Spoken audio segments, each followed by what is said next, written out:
بسم اللہ الرحمن الرحیم۔ طالبات السلام علیکم۔ ہمارا عید کے بعد دوبارہ سے ہم اپنی کلاسز کا آغاز وہیں سے کریں گے جہاں سے ہم نے اس کو گیپ دیا تھا۔ ہم نے اب اسلامی مساوات جو کہ مولانا الطاف حسین حالی کی لکھی ہوئی ہے، جو ان کی جو ہے وہ نظم مسدس حالی سے لیے گئے ہیں، ٹھیک ہے۔ مسدس حالی جو ہے انہوں نے نظم لکھی، اس میں انہوں نے مسلمان دولتمندوں کی اب اس میں جو آپ کے نصاب کا حصہ جس حصے کو بنایا گیا ہے، ویسے تو یہ نظم بڑی طویل ہے، تو اور یہ جو نظم ہے یہ ہر مسدس کیوں اسے کہا جاتا ہے، کیونکہ اس کا ہر شعر جو ہے وہ 6 مصروں پر مشتمل ہے۔ اب اس حصے میں وہ بند شامل کیے گئے ہیں جہاں مسلمان دولتمندوں کی عیاشی، بد اخلاقی اور بے حسی پر جس میں روشنی ڈالی گئی، اور اس کی سرمستی میں ڈوب کر وہ ضرورت مندوں کی امداد نہیں کرتے۔ اسلام نے اپنے ماننے والوں کو 2 قسم کے حقوق ادا کرنے کا حکم دیا ہے۔ ایک کیا ہے؟ حقوق اللہ یعنی عبادات و ایمانیات، اور دوسرا حقوق العباد یعنی بندوں کے حقوق۔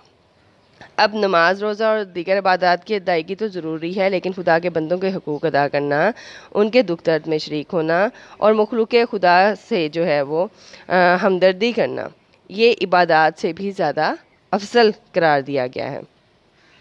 اب یہاں پر مسلمان کے بارے میں وہ کہتے ہیں کہ جب کسی قوم کا الٹتا ہے دفتر تو ہوتے ہیں مسخ ان میں پہلے تونگر۔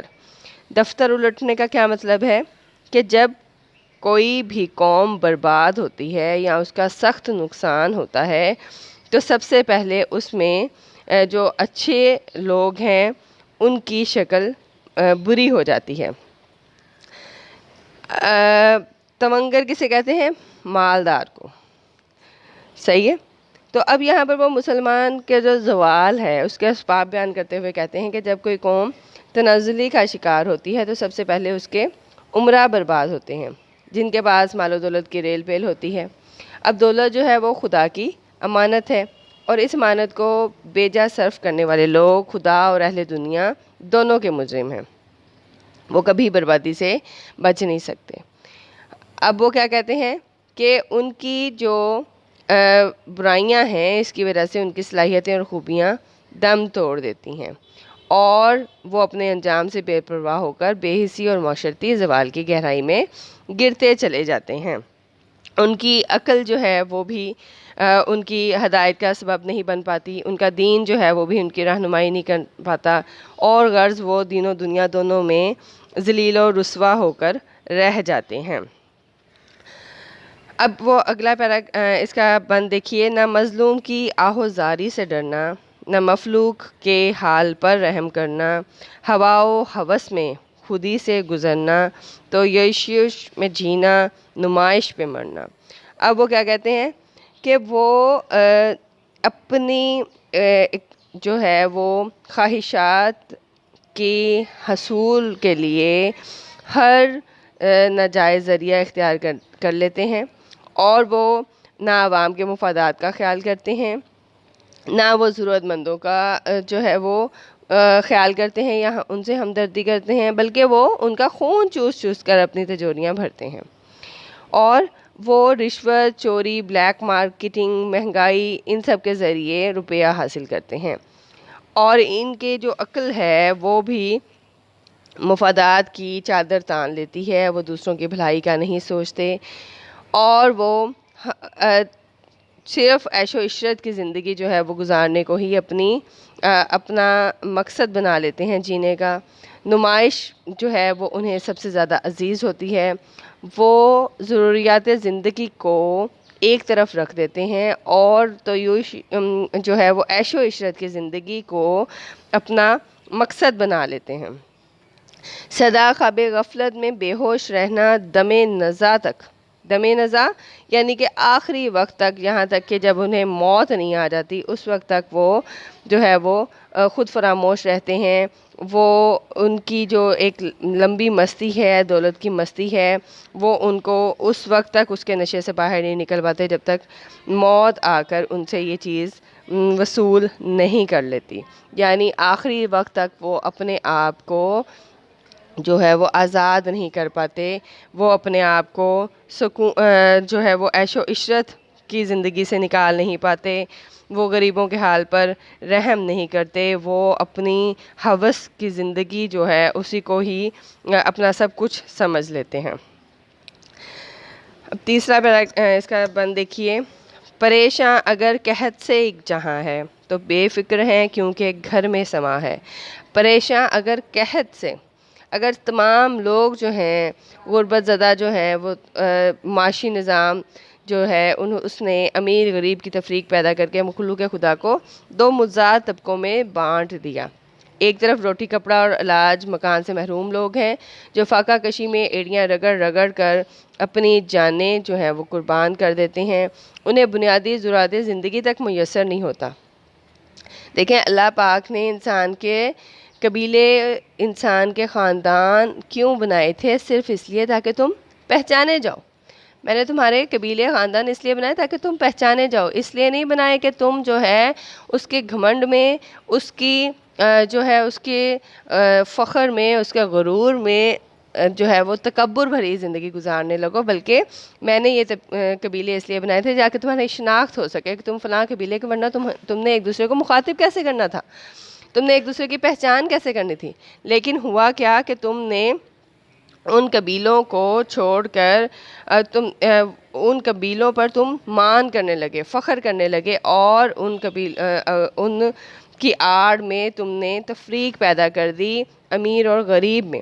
اب ایک طرف وہ لوگ ہیں جو کہ معاشرے کے جو غریب پسا ہوا طبقہ ہے، نچلا طبقہ ہے، اور معاشرے کے جو خوشحال لوگ ہیں انہیں چاہیے تو یہ ہے نا کہ ان کی امداد کو آئیں، مگر وہ خود غرضی اور مفادات کے شکنجے میں اس قدر جکڑے ہوئے ہیں کہ انہیں اپنے جیسے انسانوں کی تباہ حالی کا خیال تک نہیں آتا۔ اچھا، انہیں یہ گھمنڈ ہے کہ ہماری قسمت اوپر والے نے اچھی بنائی ہے، اور دوسرے کی قسمت جو ہے وہ اوپر والے نے اگر اچھی نہیں بنائی تو پھر اسے ہماری ضرورت نہیں ہے، کہ ہم جب اوپر والے نے اسے نہیں دیا تو ہم کون ہوتے ہیں اس کو نوازنے والے؟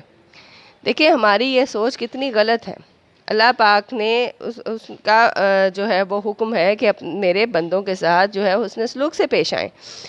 اگر کوئی غریب ہے، اگر کوئی بھوک کا شکار ہے، اگر کسی کے پاس روٹی کپڑا مکان علاج کی سہولتیں میسر اسے نہیں ہیں، تو تم اس کے پاس جاؤ اور اسے ان سب چیزیں مہیا کر سکو اگر تم ان سب کی استطاعت رکھتے ہو۔